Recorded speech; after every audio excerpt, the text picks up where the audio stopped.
All right, we're gonna go ahead and get started. I didn't hit send last time. Good. Amber, you want to call the meeting? I do too. Sure. No, it's 5:30. Do we know where our Parks and Rec board is? It's right here. We're getting started. I don't know what all to do to call it to order. That's all right, that's I'd what like you to do. call this meeting to order Okay, and then pass it over to me. and then over to. All right, we got some housekeeping duties to do. What we're gonna do, I'm Roger Steinbrock, the, it's like we got somebody in the waiting. Oh, are their member was trying to get in. Anyway, we're. Sure, I'm on. That's good. Okay. We are doing this meeting live via Zoom on the YouTube channel as well. So what we'll do is those people that are participating in the meeting, we ask them to turn their cameras on and to mute themselves unless they're speaking at the time. And then if at the time of your item that you want to speak to, if you would please raise your hand so we can call on you when it comes time for public comment. And that way it avoids distractions within the meeting. And then if there is distractions, I may mute or hide your video during the proceedings if it becomes any kind of issue like that. I'll turn it back over to the vice chair of the committee, Amber Nickel.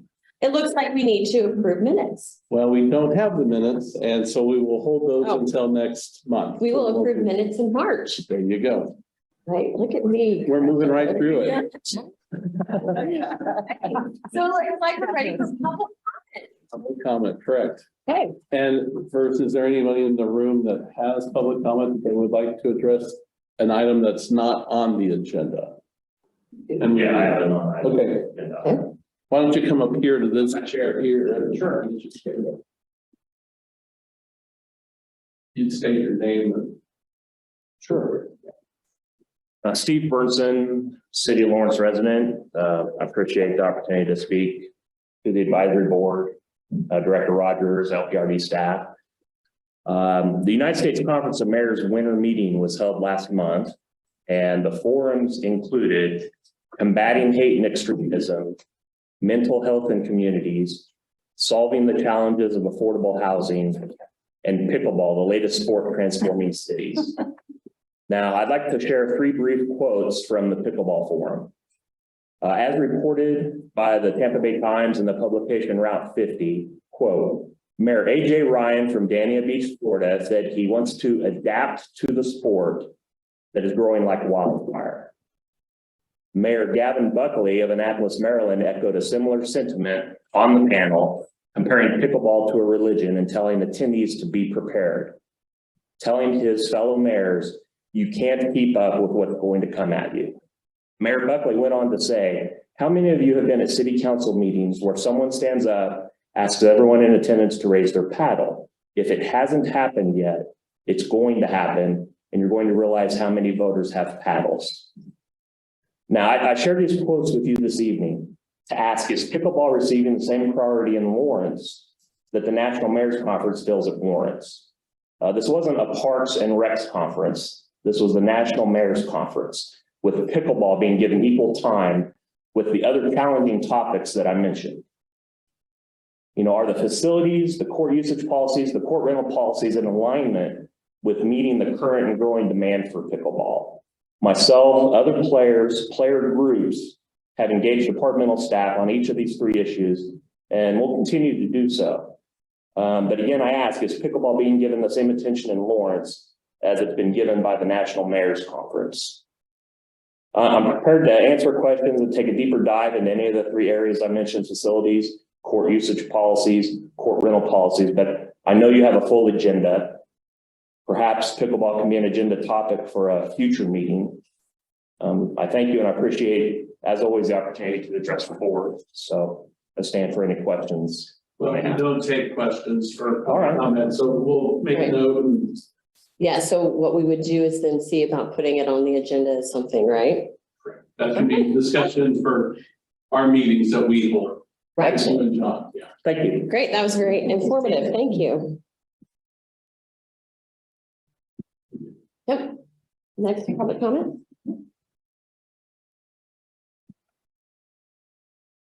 I'm Kirk Devine. I'm here in the same context, pickleball player, instructor, member of Pickleball Lawrence. I'd like to sound the same note with maybe just a little different emphasis as Steve struck. I've been a player for almost 10 years.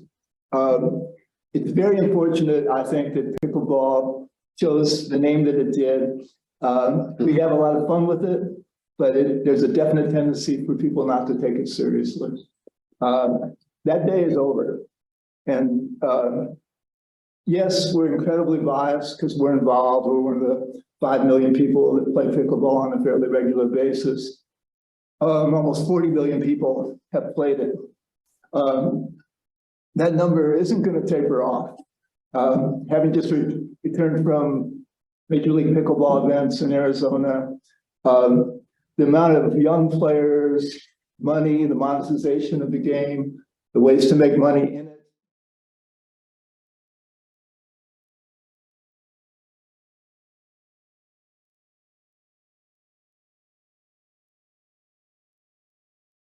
In terms of life changes, it's very life changing for those who participate. And I'm an ex-basketball player. I dearly love that game. I love tennis. I love most sports. I'm a sports freak, but pickleball is different. And I just want to try to speak to that.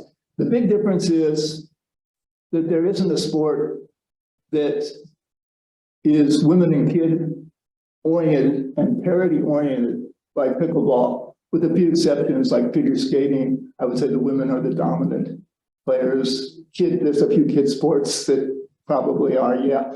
But this sport and some of these other sports that are coming in are very creative. And it's just going to be an incredible wave of participation. It's only just begun. We're like a little crocus with a little bitty sprout coming up. You know, even though we live and breathe it, you know, we're still a small segment, but it is coming. It's coming like a banshee. They had Major League Pickleball. The commissioner is a guy named Levine. He was one of the very big shots at Goldman Sachs. He had a huge division. He was on the board. You guys may be familiar with all the investors. Many of them are celebrity athletes and jocks, really big names. It's only just begun, as Karen Carpenter said. It's coming. In terms of Lawrence, what I would like to strike, in addition to what Steve said, is the facility aspect, because player development comes from facilities. And as an instructor, I've been struggling with that for 10 years here. Lots of people are going to KC and spending a lot of money in KC from Lawrence and other places as well because of the lack of facilities here. You know, we made an attempt several times at Lions to create a facility. It hasn't worked out well. The contractor really wasn't capable of dealing with the problem, which I believe is mostly moisture, subsurface moisture, that is creating a really big problem there. I think it needs to be evaluated. So I would recommend, I'll cut this short, having a good contractor come up, take a good look at whether that court can be salvaged or other courts could be created economically as possible. It's just going to get more expensive later, and the demand is going to keep coming. I thank you for your time. Thank you. We appreciate that. Very informative. Any more public comment in the room? Okay, any public comment online?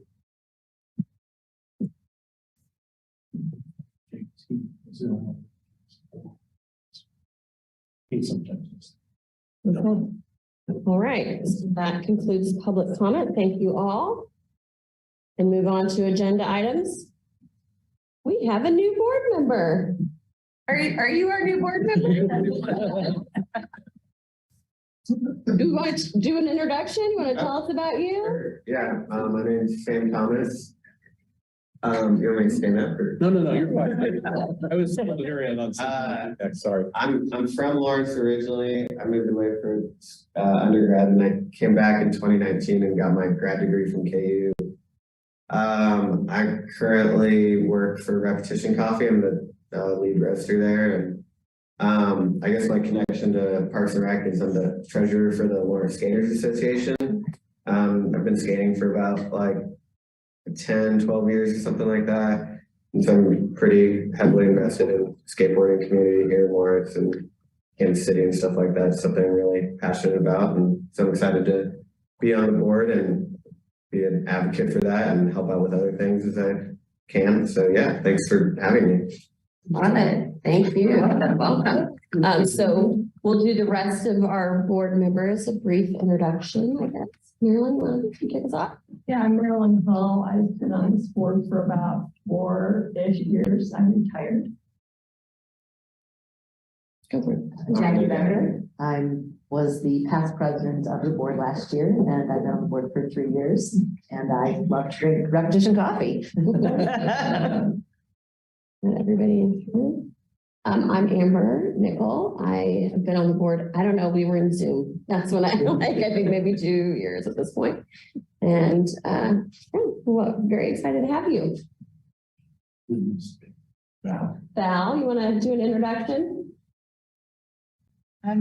Hi, I'm Val Renault. I've been on the board for about as long as Marilyn has. She didn't say much about herself. She's a big bicycle and she's I'm going to say it wrong, a rider. Oh, well, anyway, and like everyone else in Lawrence, I love Parks and Rec. My kids used it, I use it. So we welcome you and your perspective to the board. Thank you. Thanks for joining. Hi, I'm John Blazik. I've been on the board 6 years. Look forward to working with you.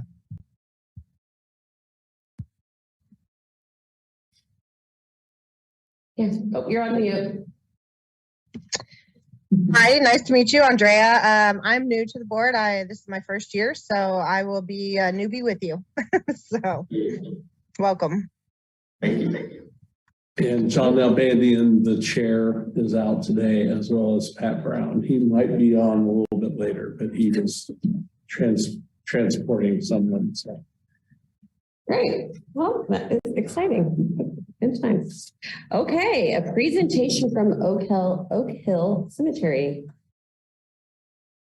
Hi. Hi. There's Wait a minute, let me do something.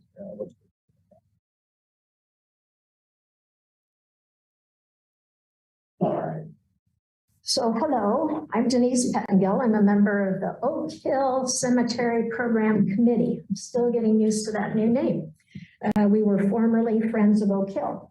When Coila Lockhart and I presented to you last April, that's when we were still officially Friends of Oak Hill Cemetery. So now we've merged with Douglas County Historical Society. We're a standing committee. And the merger was skillfully facilitated by Sarah Bishop of Coneflower Consulting. She is fabulous. Okay, next slide. So we have some members of the committee here with us. I'll just start at the top. Steve Novak is our staff liaison with Douglas County Historical Society.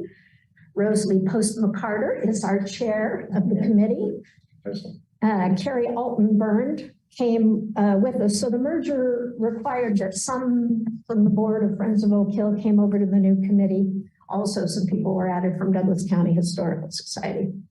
So Carrie came from Friends of Oak Hill. Grace Aubrey is a KU student in museum studies, and she has joined us. Leslie Beasley came from Friends of Oak Hill board. Peter Carter from Friends of Oak Hill board.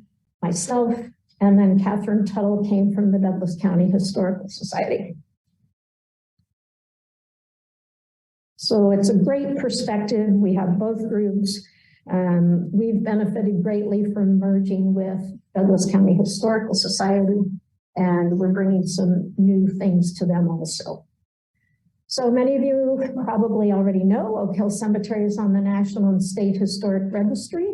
This designation was granted in 2017. It was the work of many people who worked hard to achieve it. It's definitely a benefit to our unmistakable Lawrence identity. And to prevent physical damage to the registered property is the responsibility of the owner of the cemetery, in this case, the city of Lawrence. So our purpose as a group is very similar as it was when we were Friends of Oak Hill. Our purpose is to serve as an advocacy group for addressing maintenance practices, funding, historic preservation efforts, education, and community involvement at Oak Hill Cemetery. So we'll just stay on this slide for a while and I'll yammer a lot. So, okay, so here are our goals. We want to facilitate preservation of Oak Hill Cemetery. We want to update the memorandum of understanding between Parks and Recreation and Douglas County Historical Society. Now that Friends of Oak Hill is a 501c3, no longer exists, that needs to be updated. Our committee creates programming about Oak Hill Cemetery, and we want to create opportunities for community involvement in Oak Hill. So to facilitate the preservation of Oak Hill, we have several recommendations. We have a lot of concern about the damage that mower equipment is causing in Oak Hill. That has been an ongoing concern for a long time. One of our recommendations is to use the smaller mowing equipment. Less frequent mowing could be a possibility with more care and attention. Older headstones, especially in section 1, 2, and 3, are very, very subject to damage, being the older marble headstones. Our committee is willing to help in developing public information campaigns. People might wonder, we know in the past, some comments have been made like, well, people don't like to see the cemetery all grown. Well, there might be some education programs we can put in place that here might be the reason why you're seeing the grass a little bit taller in this area. It's to protect the headstones. We're also willing to organize volunteer labor to help with mowing in these sensitive areas. That's certainly something we can contribute and we're willing to do. We've had a whole lot of volunteer interest especially since our merger with the Douglas County Historical Society. We've had very, very many volunteer questions. You know, I want to help. How can I help? So, and in part, that's a big credit to Natalie Vondrack, who's the communications and outreach manager at Douglas County Historical Society. She's done a great job of raising our visibility. So I've been wanting to update the memorandum of understanding. We feel that this is necessary because our knowledge of Oak Hill Cemetery, our commitment to the success of the city's stewardship of Oak Hill Cemetery should grant us a place at the table in the decision-making. Our committee has already demonstrated that we're willing to work hard in the cemetery and contribute substantially. We've cleaned over 250 headstones and logged over 150 volunteer hours. And that's just since October 2022. And the next is, no, not the next slide, sorry, just the next point. Programming. Okay, so as part of the merger agreement, our committee is tasked with providing so many public programs throughout the year regarding Oak Hill. August 21st, 2023 is the 160th anniversary of the Lawrence Raid. This will be an excellent opportunity to collaborate with Parks and Recreation on tours commemorating the victims of the raid. And in fact, a lot of the stones that were selected to supplement the first phase of the conservation project were raid victims. We wanted to make sure that those stones were conserved and in good shape so they would be legible and not just in a heap on the ground. Our committee is in the process of developing other guided or self-guided tours on various themes, and we'll have a future presentation with Pacific Coast Conservation about the current cemetery project. The volunteer opportunities for the community that we provide, we have monthly Sunday work opportunities out at the cemetery. Our first one this year will be March 19th. Weather permitting, and these work days are going to be the Sunday before our fourth Thursday committee meeting. We'll have headstone cleaning workshops to train in the do no harm cleaning of headstones. No metal tools should be used, only approved biological removing cleaning solutions. Soft brushes, don't overclean. This is the biggest thing. The biological growth removers continue to work over the next few weeks after you leave the headstone. We don't want the headstones to look new. This is not the goal. If you make it look new, you've probably used an inappropriate product on it. You've probably overcleaned and caused more damage to the stone. Our landing page on Douglas County Historical Society website allows the community to share their stories of loved ones buried at Oak Hill Cemetery, increasing community involvement and keeping Oak Hill in optimal condition. And I failed to include a slide about the website. So it's watkinsmuseum.org. You go to About, and you go to Affiliate Programs, and you will see our landing page. Talks about our headstone cleaning project. Natalie has posted a great blog about little Charlie, who you will see more about in just a minute. Next slide. So as I stated, our ongoing concern is the damage of the headstones in the cemetery, the damage that's incurred by mowing equipment. This should be job number one in the cemetery, to protect those headstones above any kind of maintenance concerns or mowing concerns or keeping the grass short.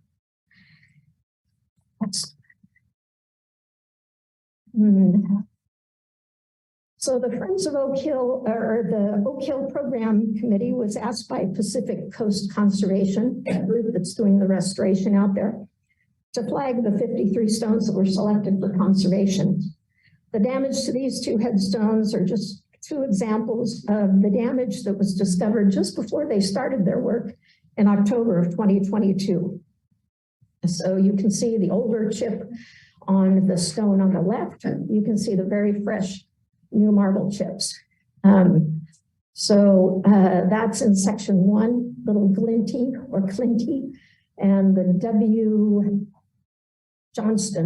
W.D. Johnston something. I couldn't find him in the interactive cemetery map, but I think he's in section 2 somewhere. So next slide. Alice, you can see a significant portion of her stone was removed, hit over the years. It's obviously not a new damage. The scratches on the base of the stone from the mowing deck or weed eating, not sure, but it's clear that it continues to sustain damage. Right? Just gone. Where did it go? It's more damage. Next slide.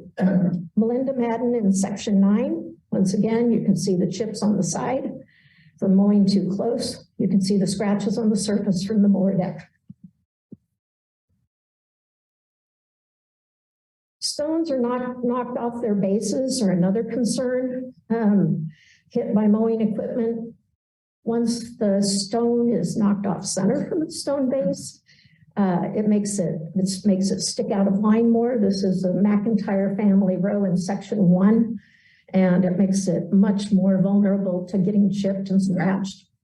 And the headstone on the right has just been knocked off of its base from impact with mower. So I talked about little Charlie. Go ahead to the next stand. So Shannon Hodges, one of the founders of Friends of Oak Hill, walked in Oak Hill Cemetery a lot, was captured by this little stone. When she found little Charlie's headstone knocked over, broken in pieces, she was moved to action, becoming one of the founders of Friends of Oak Hill, to advocate for better care of stones in the cemetery. This is from a Find a Grave site. It's the stone before it was damaged. So next slide. So from spring of 2017 to fall of 2022, Charlie's headstone remained on the ground in pieces, suffered further damage on the top of the stone from mowing equipment. And this is as it was flagged and getting ready for conservation by Pacific Coast Conservation. So there it is being put back together by the conservation staff. And the next slide shows his headstone completed in place at the Lice family plot. There were several stones in that family plot that were set back upright, repaired. Here's you can see this was restoration would be we'd fill in that top. We'd refill in all the letters. This is a conservation project. And I didn't know the difference between conservation and restoration before. Conservation is putting the health of the stone, making that the priority. Restoration is making it look new again. If this was a restoration project, they'd fill in that arch, they'd color in all the letters again. The importance of it being a conservation project is that the epoxy that's used to put the pieces back together again, it's water permeable.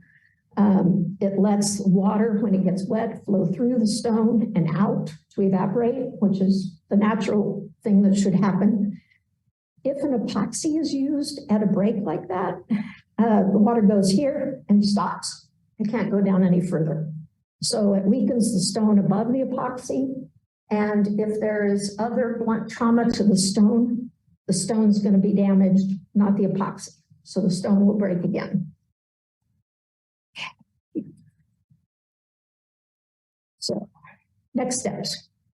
So what will change in the maintenance practices so that future damage to the stones that have been conserved, the city has spent money conserving these stones on this project, and those that might sustain damage in the future be presented. John Smullen, the stone on the left, is broken off of its base in section 2, and as a result of being down on the ground, it sustained damage. In the middle stone, that's in section 3, that's a row of 3-foot stones. That was damaged in October. And Green Madden there is in section 9, next to Melinda Madden. So I appreciate your time tonight. Are there any questions? Denise, this is Marilyn Hull, board member. Do you have a specific ask of the advisory board tonight? Yes, I would say the ask is that the advisory board recommend a significant change in mowing practices in Oak Hill Cemetery so that this damage doesn't continue to occur. Okay.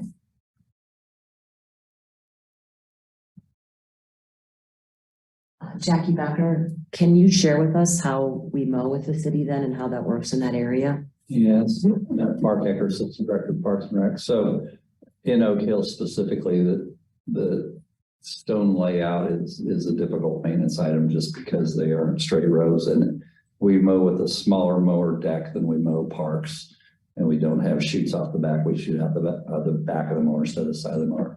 It's difficult, honestly, and I'm not going to pretend like it's not, because there's so much maneuvering of mowing equipment.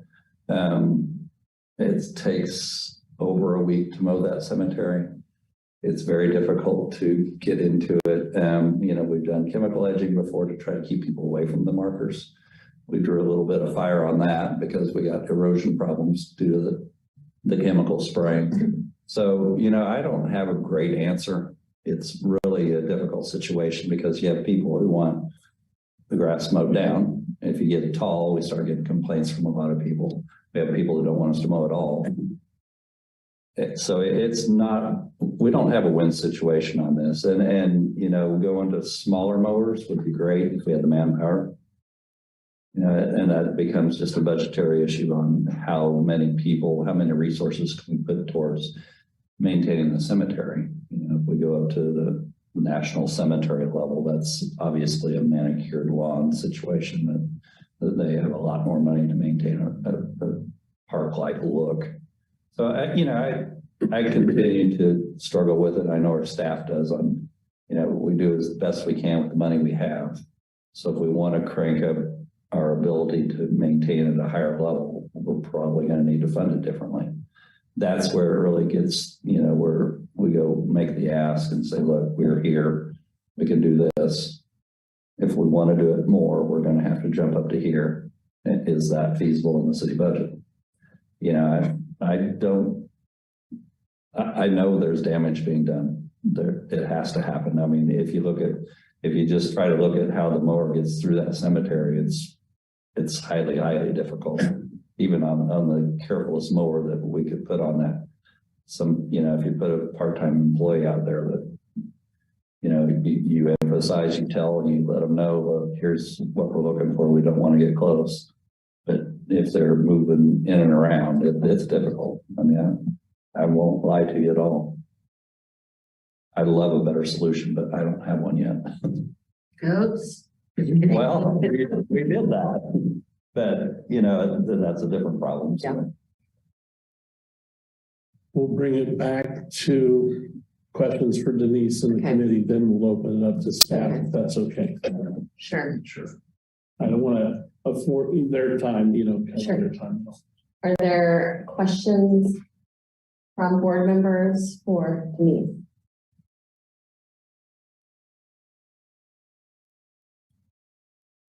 Open it up. That's Well, hold on, I'm gonna think for 1 second. I have a question.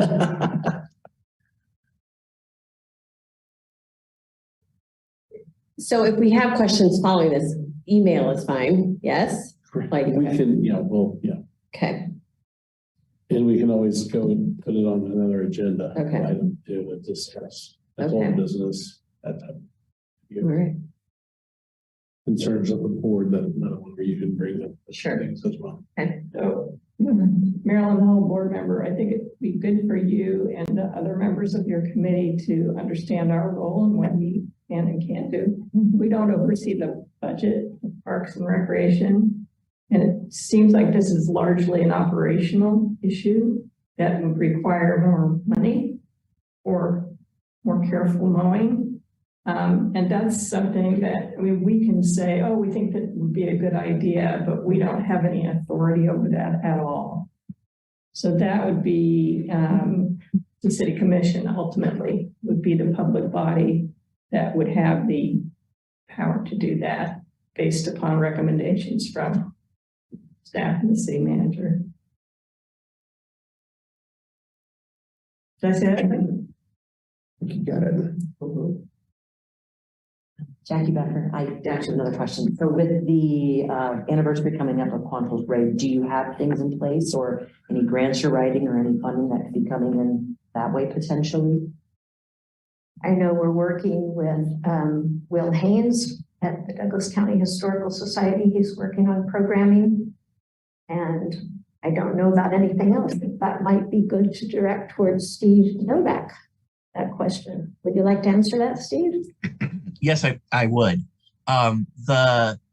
There is currently the conservation project that Denise mentioned being carried out by Pacific Coast Conservation. That was supported in part by a grant from the Douglas County Heritage Conservation Council, a contribution from the Friends of Oak Hill, which is now being followed through on by the Douglas County Historical Society, and then also a city capital improvement project. And that project was approved some time back, but began in earnest in October and isn't finished yet.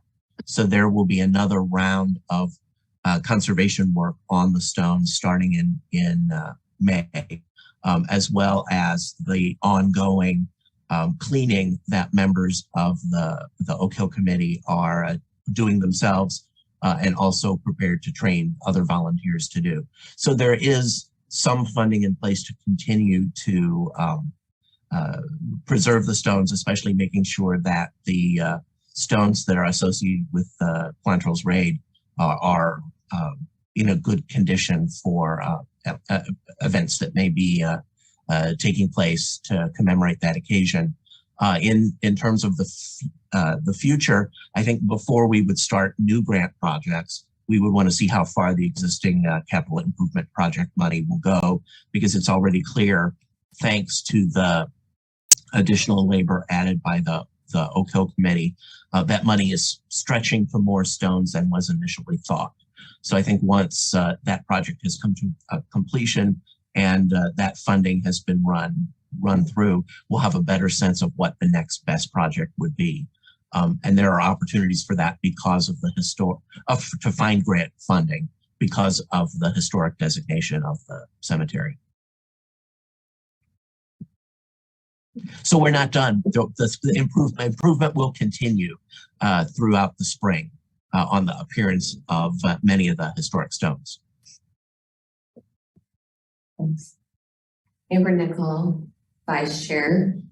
My question is, So if there's people that you're saying that your committee supports the grass being taller at times, is that?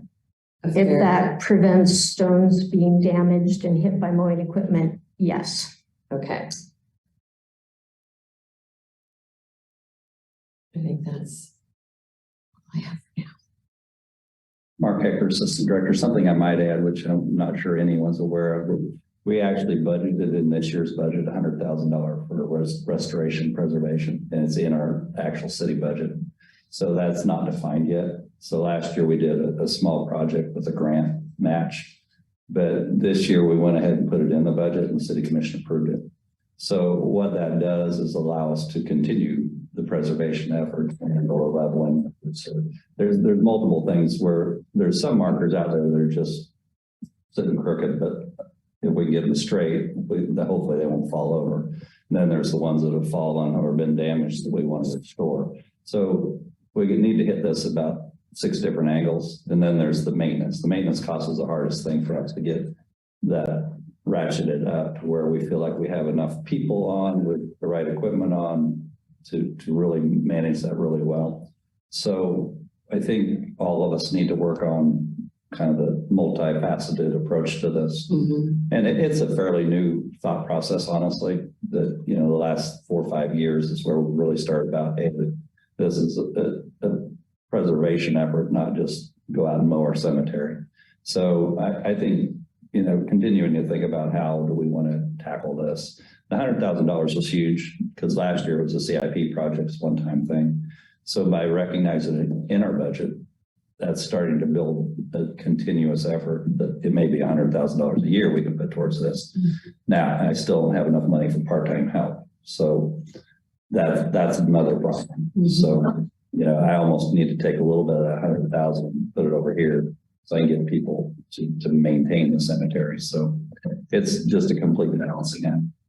But I'm willing to just keep talking about it and coming up with better ideas. So. And this is Steve Novak from the Douglas County Historical Society. If I could just add to what Mark said, the CIP and the grant project has allowed us to establish a good relationship with Pacific Coast conservators.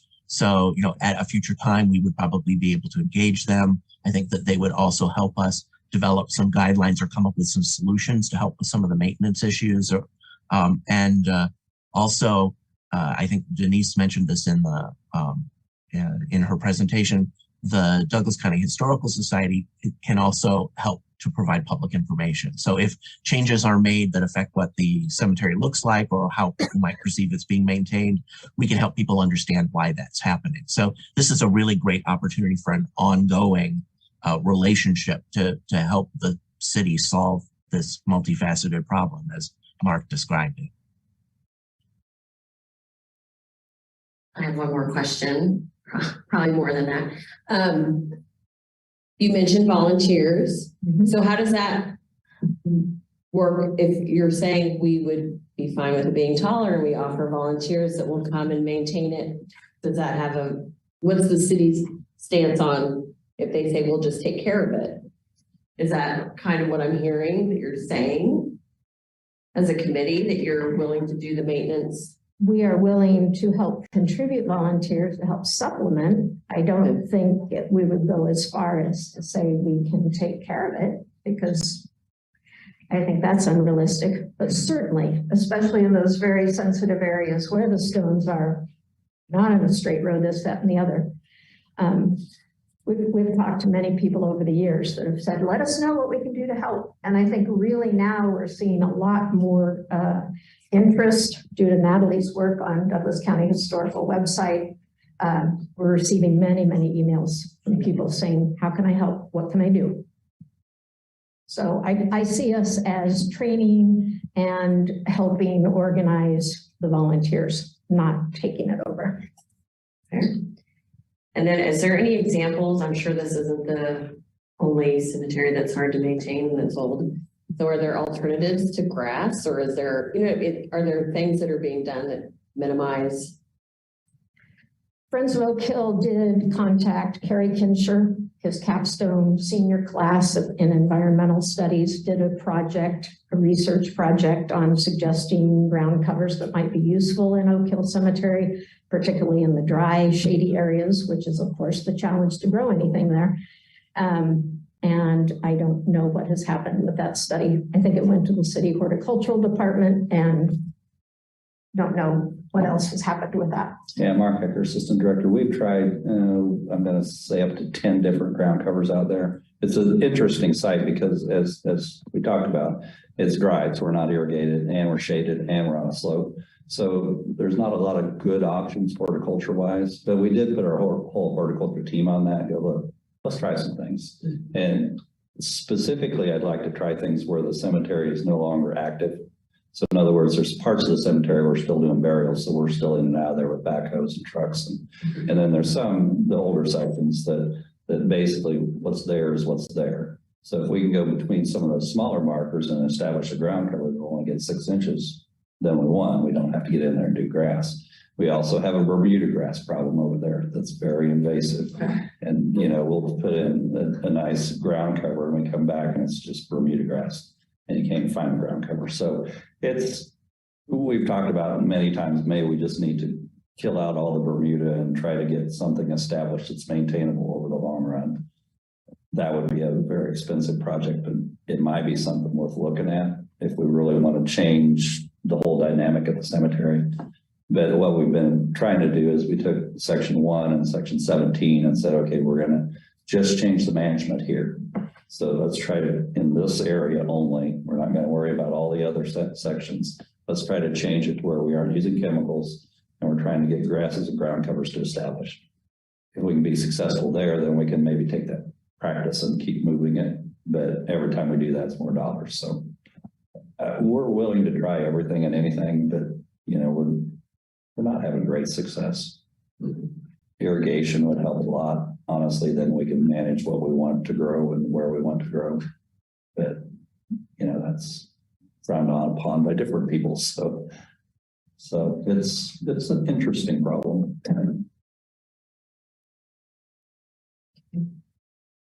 I don't know what to do now.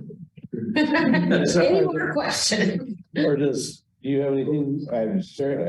Actually, I'm not the expert here, but I was going to ask the question on with the volunteers, the weed eating, and there are best practices on the weed eating, the lines and the speed. Is that something that the volunteers could do for us or with us, Mark, or not? That's one of the hardest things that it's the most labor intensive and also has the most potential to damage if done wrong. So I probably wouldn't put volunteers there. I like volunteers on restoration preservation because it's very targeted, but you can go in and go, okay, we're working on these 5 markers and we can let you do that while we're maintaining. I don't know that volunteers are the answer for maintenance, at least that we've never had that opportunity in the parks.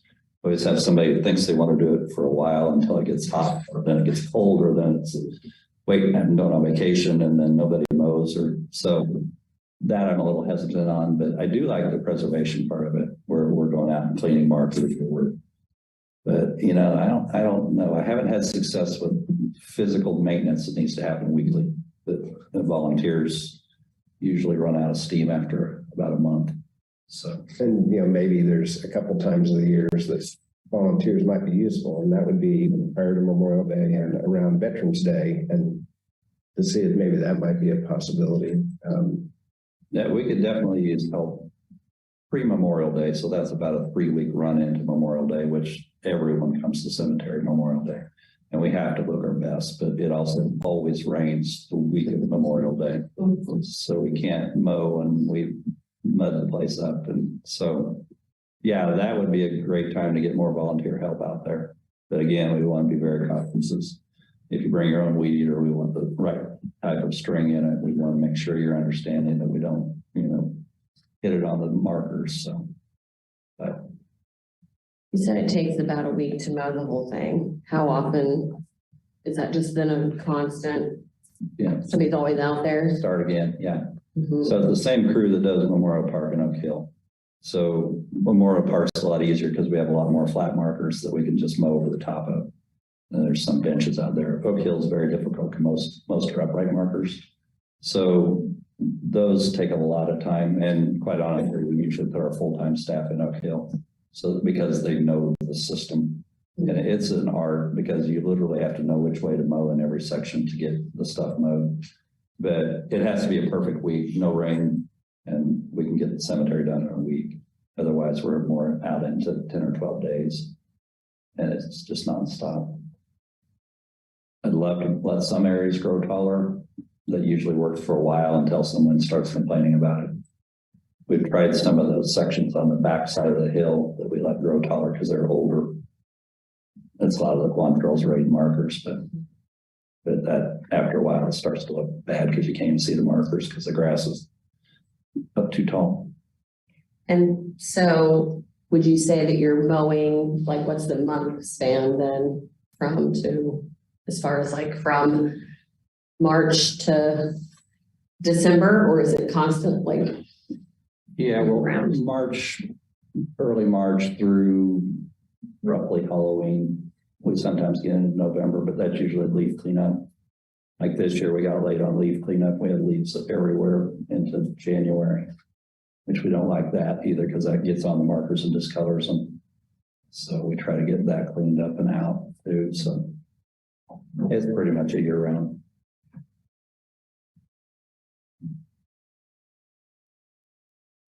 Okay. I again don't know what to do. Thank you. I would for your committee as well. Denise, if you're interested, probably about a month prior to Memorial Day, reach out to us and we can, that'd be a good pilot program to try to see what we can and can't do with your volunteers and what is possible and not possible. And great.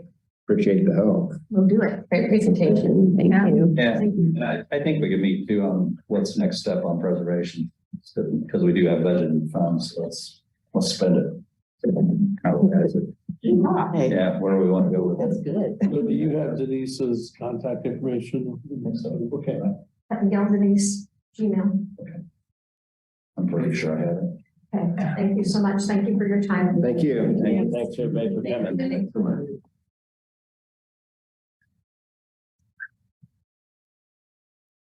Okay. I'll be in touch soon when I talk today. So yeah, okay. Thanks, yeah. All right. And then our third agenda item was an update on tournaments from Sports Pavilion, but Going to defer the Sports Pavilion update until April. March is the spring break. And we're going to combine that with Explore Lawrence and Kim Onspach. She's got one that's going to be busy during that time. And they've been busy doing the board retreat, working on their strategic plan, and they've got some really cool things going on. And that ties directly to promoting Sports Pavilion Lawrence and tournaments and events. So we're going to do that in April. And I just talked to her earlier, and that'll work. okay, look forward to it.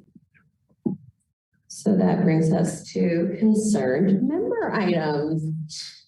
Do we have any concerned board member items?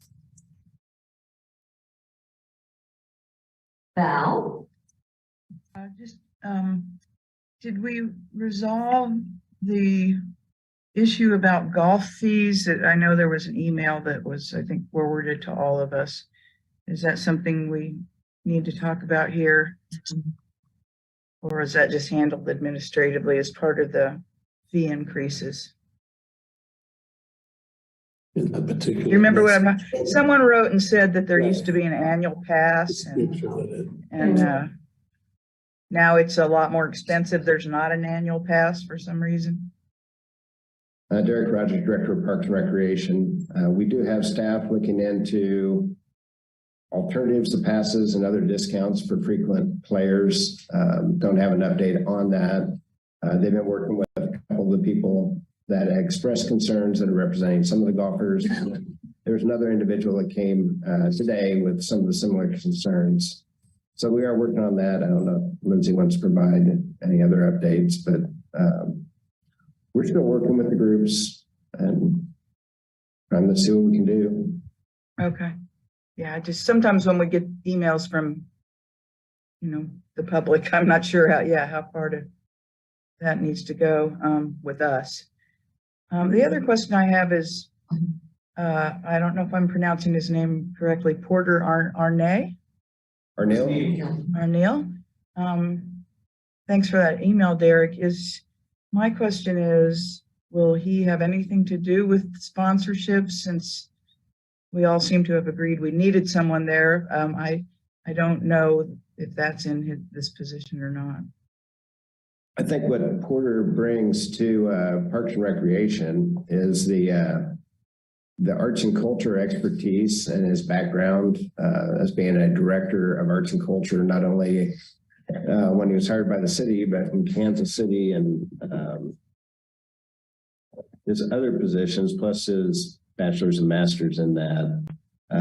With the comprehensive master plan, I think that's going to be essential. We continue to work with the consultant to bring and make sure that that's inclusive of the arts and culture. So that's going to be a big piece of what he's doing and emphasis. We're going to bring him in with other functions with our community partners. We're working with the Lawrence Arts Center, the library on some other initiatives that we've been talking about. So he's going to bring a depth and expertise to the department we're still working through the details over the next couple of weeks before he gets down here in our building, but his presence is welcome. Sponsorship may be an update in Lindsay's presentation. You're kind of getting ahead of me here. I was going to save the Porter update till a little later, but we'll be glad to answer questions now if you'd like. No, sorry, I didn't know you were going to include that, so sorry. No problem. I have Maryland Hall board member. I just wanted to debrief a little bit about what happened after our last meeting. There was a lot of public comment about admission fees to rec centers. Sounded like you ended up recommending against that. I guess my question is, how was that received by the city manager? And is this something we're going to be confronting every year? Derek Rogers, Director of Parks and Recreation. I don't think the city manager received that in a negative way in any way. I think that was on the recommendation between the board and our department. Initially when we looked at that, there was a potentially $400,000 that we were looking at. And by the time we went down, what is equitable, what is fair? Some of the comments from the public that night when I'm listening to them, that is like, are we really going to go through all this for this little? So we're going to focus on marketing and telling our story and trying to expand our services. Also looking at the sponsorships, which we have some meetings coming up again. So we think there's better ways to go. Now, who knows what will happen in the future, but that's not something I'm wanting to go down as department director. I guess I would just say if it comes up again, it would be better, I think, for our body to know about it sooner than we did this last time, because there was such a short turnaround time and it was over the Christmas holidays. And I think basically the amount of public comment that was generated was with 4 days notice or something. And so if this seems to be a road that the city manager wants to head down again, I'd like to back that public engagement process up so that it's can be more thorough and more inclusive than it was this last time. And I want to be clear, I don't think this in any way was part of the city managers. This was us working as an advisory board with us, trying to close the gap. And when we looked at potentially what was there as advisory board with the department, we said, okay, let's explore this. So that wasn't the city manager, that was our department and the board and the discussions. So are you having to come up with some budget cuts to cover that, or how does that work? We're coming up on the next, we'll start our budget discussions here in April, CIP in March. Actually, we're starting now. Okay. So yeah, that'd be the part going forward that those discussions be going on. Thank you. Jackie Becker, small question. I was biking Bros Trail and I saw a lot of the trees are being cut down and it looks like there had been some overflow and whatnot with weather or something. Is there anything happening kind of more out past 23rd Street? The Haskell Trail section. Yeah. I ran into an individual down there.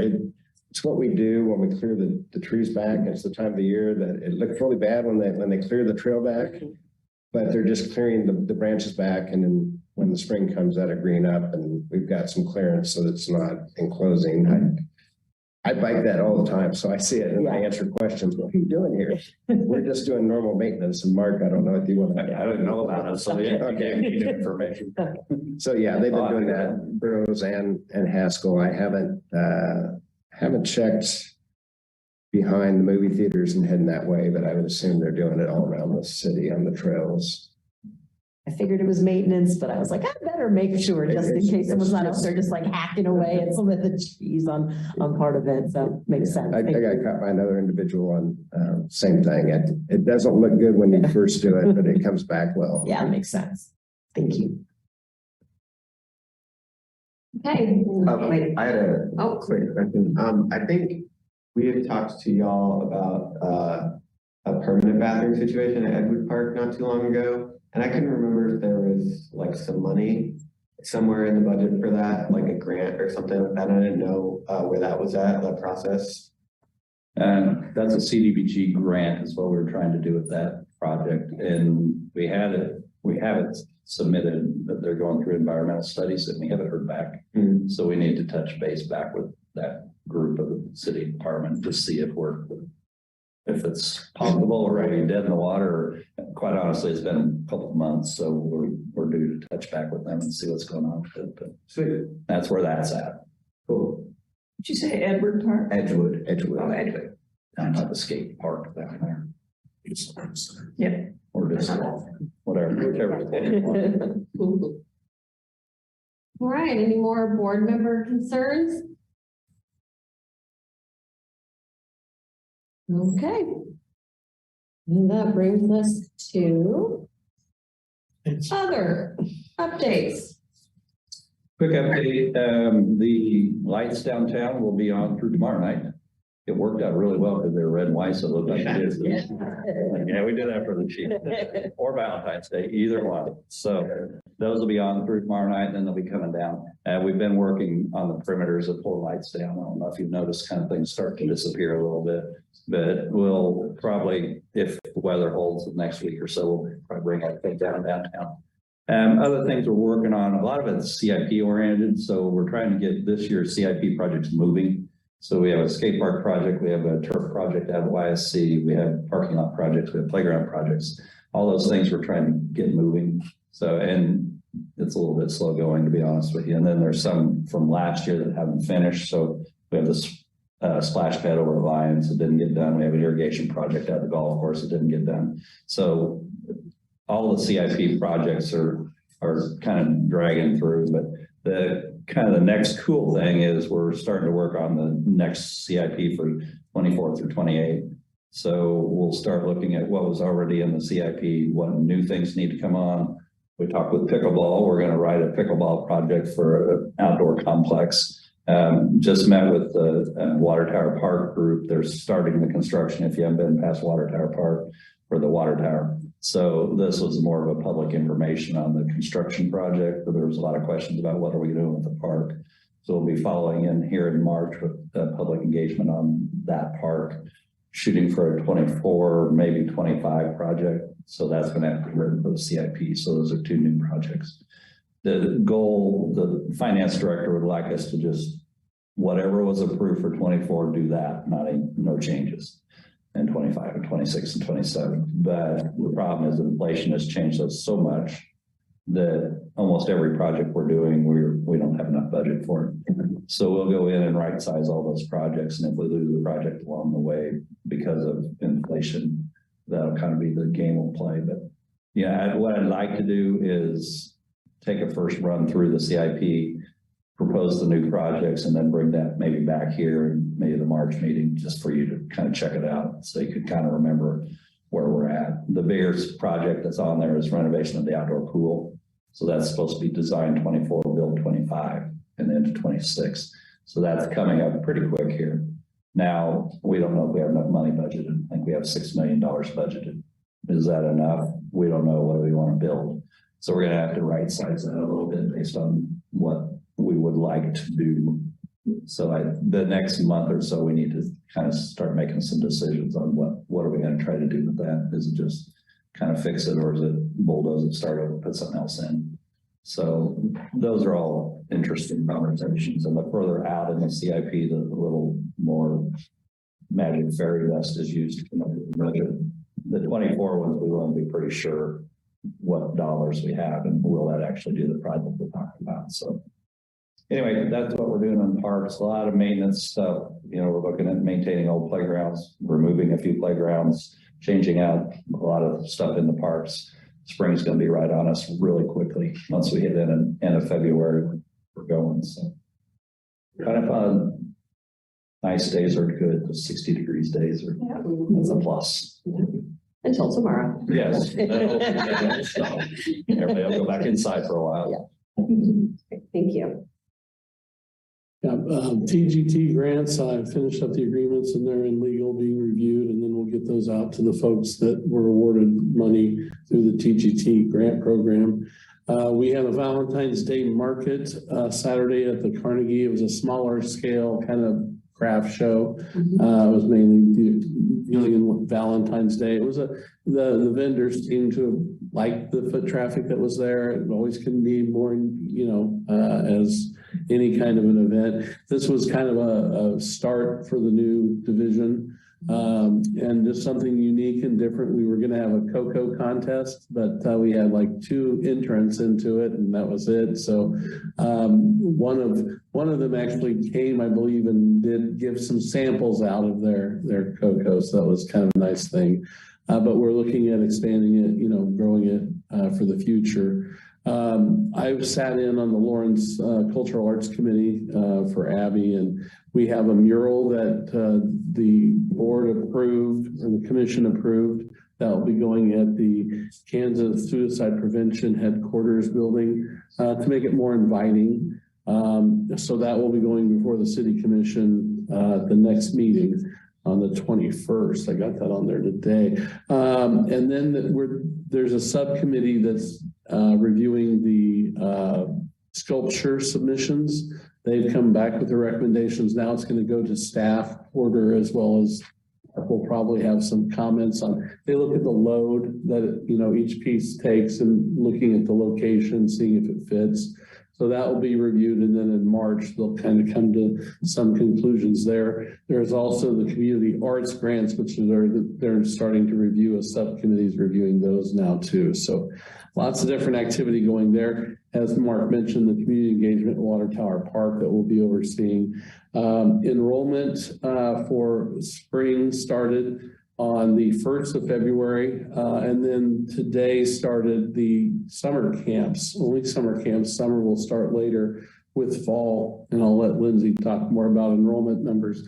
But we are looking at combining summer and fall again, like we have in the past, and actually producing a guide. I'm trying to get that all organized as well. And, but enrollment was the big thing in getting all the collateral pieces put together for it. We've got that done. Let's see, did I cover everything I had? Yeah. And I'll be getting the minutes done for next meeting as well as this one. There was a lot of minutes. A lot of minutes. We may condense quite a bit. It was over 4 hours and 20 minutes. Yeah. I was like, oh, good gosh. Anyway, it was good comments, good, I always enjoy public comment. I mean, I think that's shows you, and as well as your work, and I appreciate everybody on the board sticking in there and being a part of that discussion, because I think again, I'm all about supporting you as well. And I just appreciate the time and effort you take to help us make decisions. So yeah, thank you. I was worried I'd fall asleep in that meeting, but I was never once tired. It was very interesting. All right, good. Okay, well, I'll just piggyback off Roger.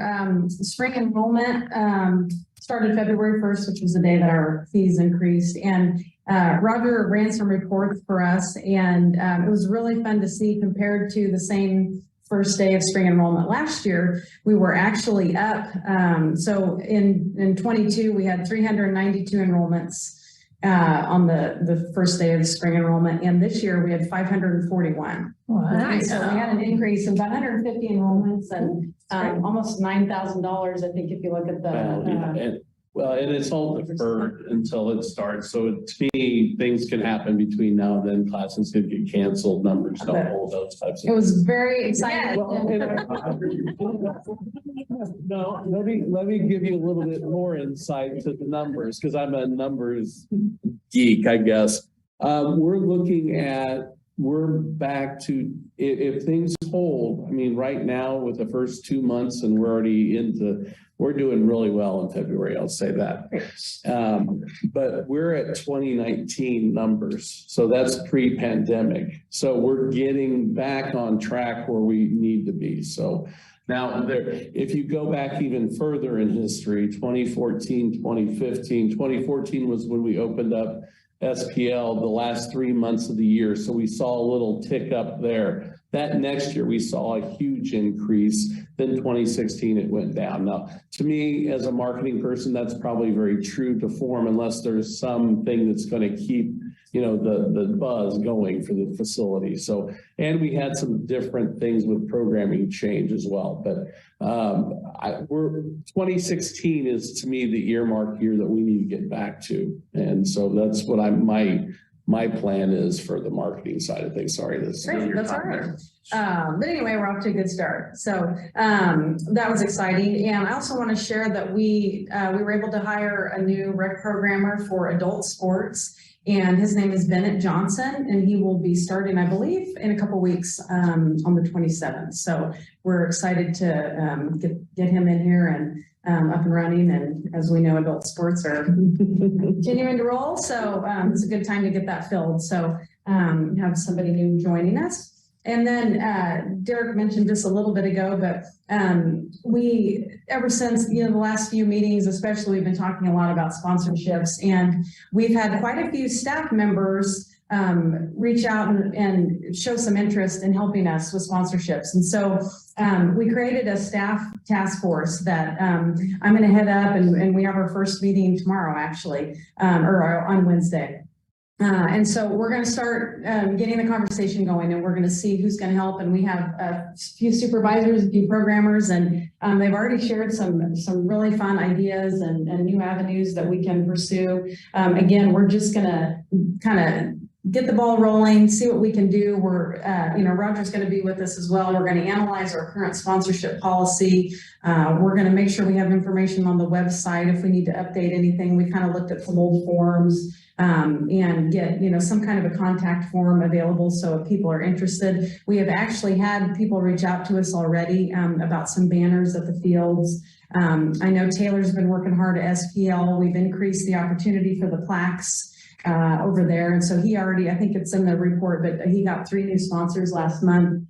So again, I think our staff is, has a lot of energy and a lot of ideas. And so we're going to use that, and we're going to get it going and see what we can do internally. And again, we know this is going to be a bigger project that we'll continue to work on throughout the year, but just wanted to let everybody know that we have established this group. And so we're going to get it started this week.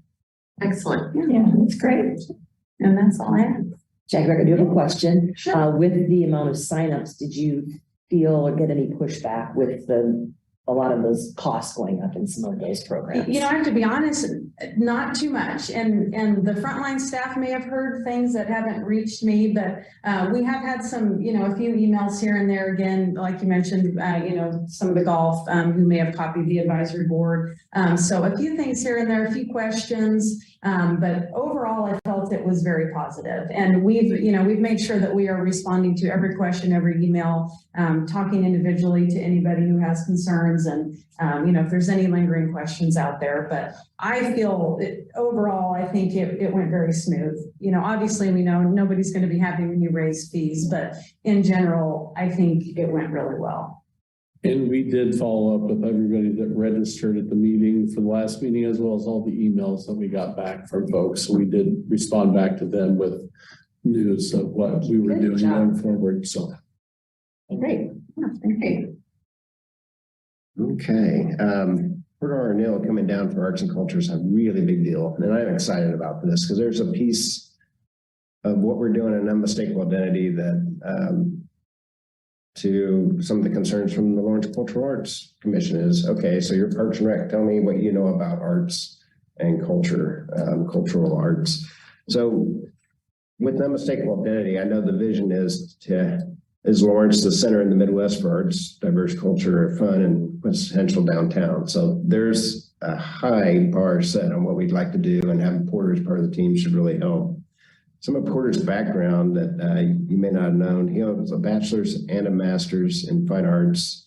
Plus, he'd been the part of his career before coming to Lawrence, his director of education curator at a Lawmeyer Sculpture Park and Museum, and the director of public art and education for the Regional Arts Commission, both in St. Louis, and director of public arts administration in Kansas City, Missouri. And then he came to Lawrence in 2015 to be the director of arts and culture. So in his early in his career, he transformed, he kept his arts and culture, what he did, but he also became the communications director. And so talk about wearing multiple hats. And as we got into unmistakable identity, I did not know how much he did with between the TGT, the grants, liaisons, agreements with Downtown Lawrence, Inc., Explore Lawrence, Sister Cities, Watkins Museum, all these different organizations that are just really keeping our capacity up. So I'm welcome having him come down here and help us be more effective at how we do business. The comprehensive plan, when we start rolling, we've been working on tweaking that to do a better job of addressing, making sure that it was integrated, the arts piece of the Parks and Rec, arts and culture, and that it will be fluid as one piece and not something as an afterthought. It should really be the ground floor at the beginning, the arts and culture going forward. So I'm really excited with what we have going there, and hopefully we'll be able to talk more about that in the future. And then shifting gears a little bit, last night's celebration, Go Chiefs. That's one thing I really love about Lawrence. We have good-natured fans. So they go downtown. Okay, there was a few in the trees, some on the stoplights, but for the most part, it's pretty mild. Yeah, I looked online and I saw the Eagles fans were flipping cars even before the start of the game, and I'm like, so you gotta love Lawrence fans when we go downtown. And I was listening to the police scanner, and I was hearing the police start to close off streets as everybody came down to celebrate and all the fireworks.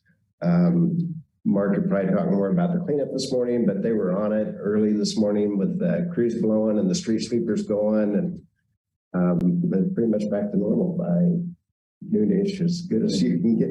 Yeah, and the funny thing about it is with March Madness, we've had a lot of practice because every time KU wins the next round, we celebrate and we clicking and then we go back again. So this was actually not predicted. We didn't have any clue that was going to happen. And then we saw drone footage. It's like, that's got to be a problem in the morning. But staff just switched in and organized it overnight. And they were cleaning at 6 in the morning and had it done by 8. So yeah, kudos to them. Great, yeah, thanks, good job. The MSO and the park staff work well together doing that.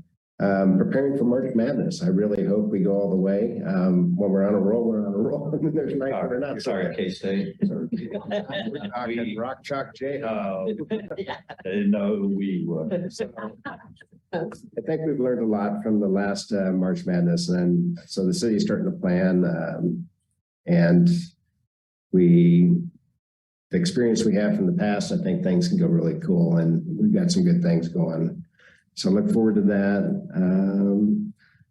Talking with the North Lawrence Improvement Association, and so they would like to come speak to the board probably later this year. They are concerned about parking in Lions Park and pickleball, tennis courts, bathrooms at John Taylor Park. So they have a lot of things, and it'd be nice to get an update from them. So we'll work with that, and the president of that board will work with his staff to arrange a date that will work. So I'm thinking maybe May-ish or something, but just wanted to give you a heads up on that. And with that, is there any questions for us, things we might have missed? The vertical ramp, I don't know if you want to talk about that. There were some good news. Yeah, we're in Loaded Marine tomorrow. Okay. Came in, Justin sent me a text. So hopefully that'll go up soon. I mean, we were just waiting on one last piece for it that kind of delayed in shipping. And then I think, I don't know when the bricks, I don't know if those are in the donor bricks and if we can get put in soon. There's still that hole in the foundation for them. But I think pretty much as soon as we unload it and we get a team to build it, it should be up pretty soon. Okay. Just going to the one of our maintenance facilities to be dropped off, and then we'll start shipping it up there. I think there's some weather coming in, so I'm not sure. Yeah, I think tomorrow's supposed to be kind of rainy. Okay. That's exciting. I look forward to seeing that. We will have a new amenity out there. So. Because I always think of things when you don't talk. Maybe if there's always going to be these big celebrations downtown, there should be a QR code and of oh, did you have fun tonight? Do you want to donate to continued Parks and Rec sponsoring thing? I mean, I don't know how we can take donations. I don't know if it goes through DCF, if there's something that could be there, but it could be a scholarship fund, or it could be help, support the fact that we provide this lovely place for you to come party. Would you pay $1 to come to this party? Yep. And clean up when it's done. That's right. Donate to the cleanup fee. I think people they're so happy while they're down there. They might be like, I can totally pay $10 to come to this party. So you're touching on something that we're providing an update to the City Commission February 21st on 3 of the key performance indicators. One of them, a resident of Lawrence having attended an event last year. We're hoping to get some better data out of some of the ETC survey, and not as great data as I'd hoped for. So the key is, how do we start to harvest that data? So talking to Explore Lawrence, they had a service they paid for. It's called Datify. So it could tell, hey, it's football weekend. It tracks your cell phone. It says, we got 50,000 people in the stadium. Well, I think some of the phone companies changed their agreements with tracking. So we fill that stadium up and it only shows 14,000 people. So now we're struggling. Okay, how are we tracking who's who, who's where? And how do we track? Our questions are tied to, for example, the BIPOC community. Have you been to an event, a festival, or do you feel your culture celebrated in the community as you're a resident? So now it's, do we get those surveys out? To your point, the QR codes, somehow we need to start gathering more data to see, are we meeting this goal than just an ATC survey? Even though we did oversampling, how many people were we looking at? 35 people out of a city of 100,000, out of a community of, what's the percentage? 15%. So I think we need to find a better way of collecting data. And it's QR codes, or is it getting out? I think ages ago, maybe we did do more of the surveys on the street. And what'd you think about this event? I know we've got Roger and his staff have been busy with St. Patty's Day Parade, March 17th, I think, and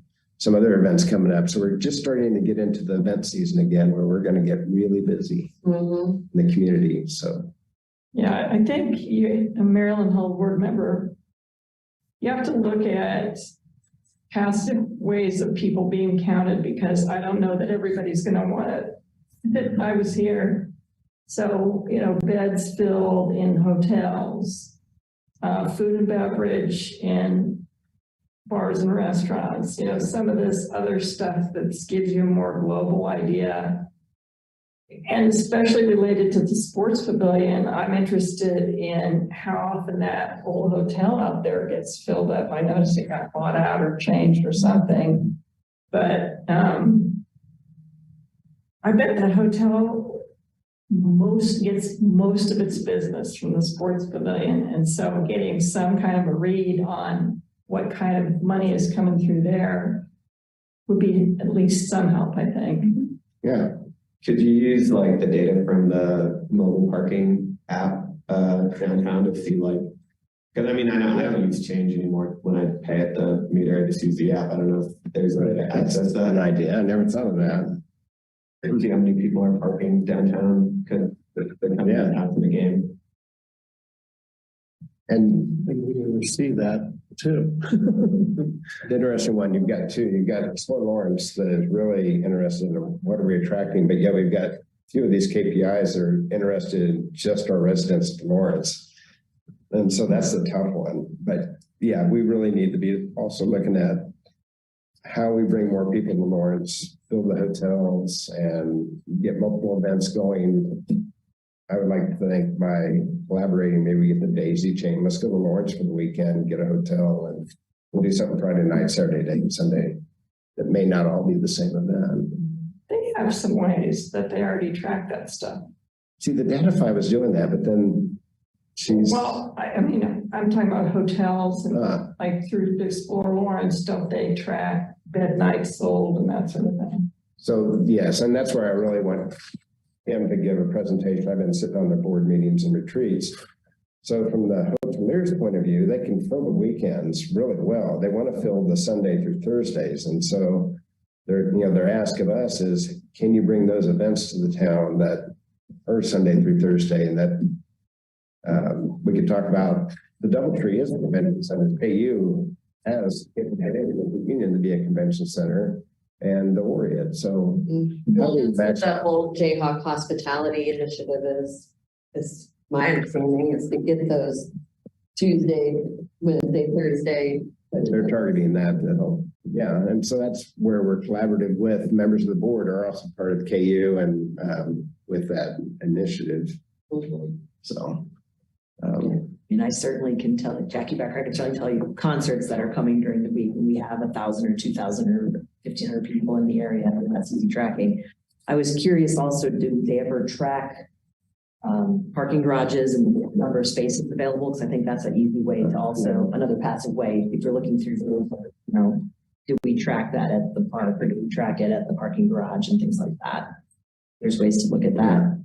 That will certainly show surges if there's more people in town. Yeah, that's one thing we hadn't discussed. I really like those ideas. Also counting cars. I mean, like, can you put strips across the main roadways and just, you've got K10, you've got 59, you've got probably 3 or 4, maybe 5 main arteries that are coming into town. If you could figure out a way to count that. Okay. SCADA. Traffic counts. Yeah. Traffic. Cool. Yeah. Anything else? Anything else? Okay. Motion to adjourn. Looking for a motion to adjourn. Jackie Becker, I motion to adjourn. Thank you. Do I have a second? All right. You did what? Okay. All right. When do I get a gavel? All those in favor? Aye. Anyone opposed? All right. Click. Thank you very much.